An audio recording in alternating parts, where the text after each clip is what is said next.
Hello, my name is Milo. I would usually say welcome to my rural DoorDash ride-along, but I am actually not in my usual rural area.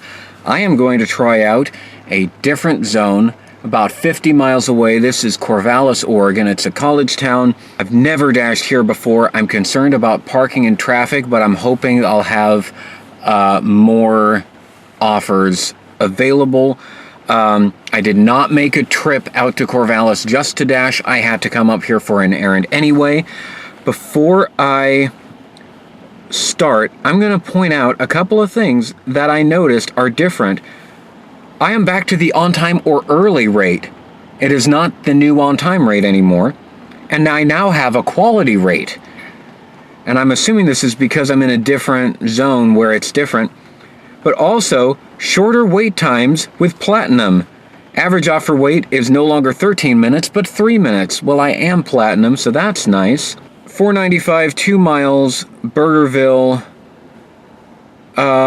Sure, let's do this. I mean, it may not be the best offer in the world, but I don't really know what to expect in this zone yet, so I am taking this because it is not upside down, and I don't think it's going to a part of town that has metered parking. I was handing the order to the customer and I started to walk away and she asked, "Don't you need the PIN number?" Like, actually, no, it's not asking me for a PIN, as a matter of fact. Okay, Panda Express, 2 orders, $7.80, 4.4 miles. Parking might be an issue for the first drop off. I'm gonna go ahead and do this. I think it'll be okay. So I've got 2 orders picked up, delivering this one first. So I'm gonna put the second one in my insulated bag. Actually, I can fit both in there, right? They both fit in the bag. Even better. I do have a second bag in the trunk. And the instructions for this first one say, please don't ring the doorbell, just leave it there. Not a problem. All right, both drop-offs completed. Turned out neither one of them left a very hefty tip. So I probably should have mentioned earlier in this video, but today's Thursday. I'm like hitting the tail end of lunch shift and going into the afternoon a little bit. So it's not necessarily a super busy time to be doing DoorDash, but that might actually be better considering that it's an area I don't know very well, to not be in the busiest time while I'm trying it out. Although I could totally see myself doing this more often and maybe trying it at a peak time. I just have to do a long enough shift to justify the commute. And it looks like this zone actually includes several cities, but it's not just Corvallis, it's also Philomath and Albany and maybe 1 or 2 others too. Just got another Panda Express offer, $7.45 for 3.9 miles, I think. It's not sending me the cream of the crop by any means, but I'm getting to know this zone. I don't think it's going to be great positioning. It looks like it is kind of on the outskirts of town. And I got that picked up. Verify order. Can't verify items. Bag is sealed. Ta-da. I'll see you from the window. Don't ring the doorbell. Okay. Normally I confirm pickup while I'm inside the restaurant. The reason I did it from the car was because she handed it directly to me, and it was a bag and a drink, a loose drink. So I didn't have a hand free to confirm pickup in the app. And that is the reason why I did it from the car. That's not normally what I do. So I dropped that off. The delivery note said, don't ring the doorbell. There was a plaque on the door that said, deliveries ring doorbell. So I thought that was odd. While I was taking the drop-off photo, the customer opened the door and said, could you please hand it to me? I'm injured. So I picked it back up so they wouldn't have to bend over. In my usual zone, whenever I push the Dash Now button, it always says, what time would you like your dash to end? Not that you necessarily have to stick to it, but you're telling it an end time. When I logged in Corvallis, it didn't give me that screen. I don't have a set end time. All right, I just accepted this offer for a little over $6 4 miles. It is downtown, so I'm hoping I can figure out how to park at the restaurant. But fortunately, I don't have to deal with this new on-time rate because they don't appear to have it in Corvallis. This lane is closed.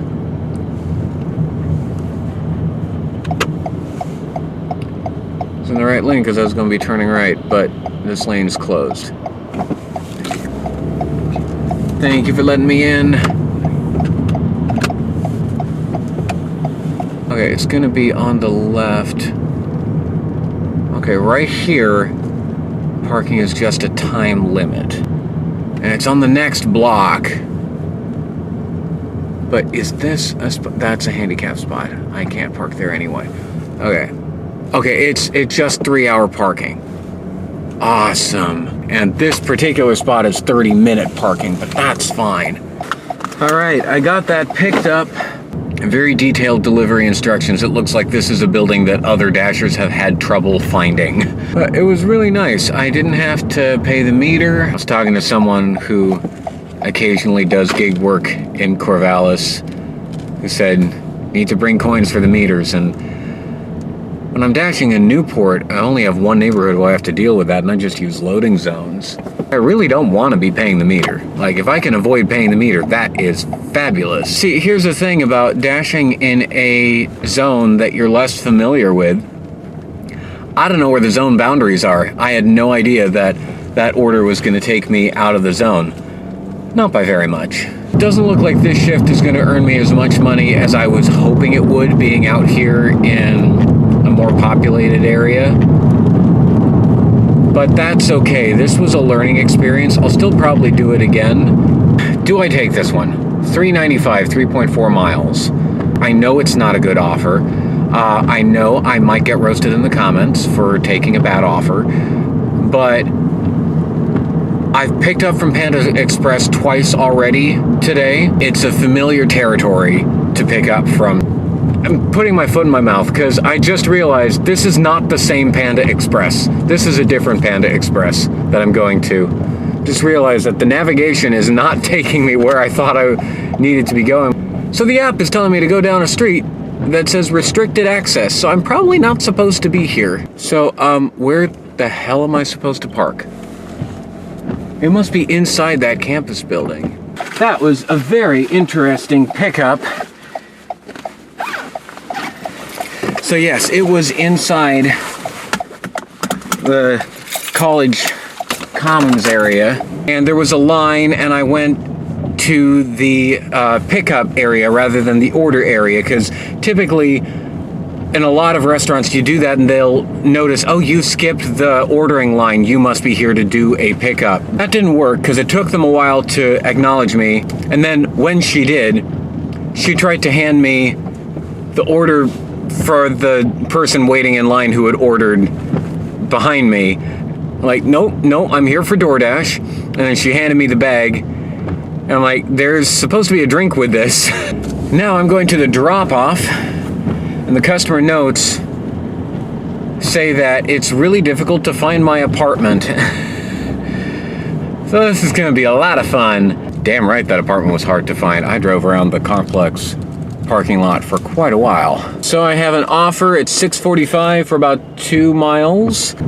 I think this is going to be my last one, just because it's almost 3 o'clock, and I had a bit of a wait time here, so I think my offer frequency is going to go down even more as I hit this time of the afternoon. I gotta get home. I got other stuff to do too.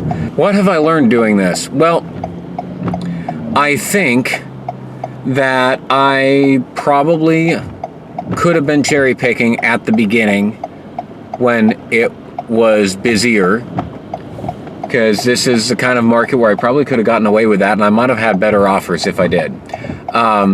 I'm just not used to cherry picking because I don't do that in Newport. All right, that order's picked up, on my way to the customer, 6-minute drive. I think next time I dash in Corvallis, because I think there will be a next time, if I'm not like combining it with a trip I'm already coming up here anyway. If I like make a special trip for it, I am going to definitely aim to center it around a meal rush so that I can maximize profit that way and go for a longer period of time, because I'm not even going to hit $40 today. I don't think I'm even going to be at 3 hours, and part of it was just mid-afternoon, and I also took some lowball offers. This was not like actually a good shift, but it got me familiar with the area. Next time I'll have a little more to go off of. All right, so that wraps up this dash. I didn't have amazing numbers for this shift. I'll put it on the screen if you care.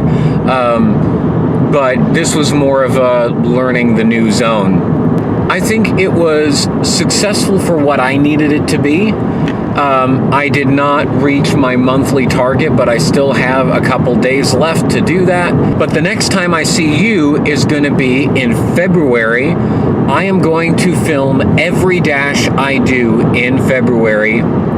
I'm probably going to upload it in 4 videos, one for each week, but it kind of depends on how long the videos are. My goal for February is to increase my monthly income even further, so I might go to Corvallis a few more times during the month of February, in addition to using my regular Newport zone. But if that sounds interesting to you, hit the subscribe button. I'd appreciate it if you'd like this video and leave a comment. That'd be awesome for the YouTube algorithm. And I'll see you in the next video, and until then, happy dashing.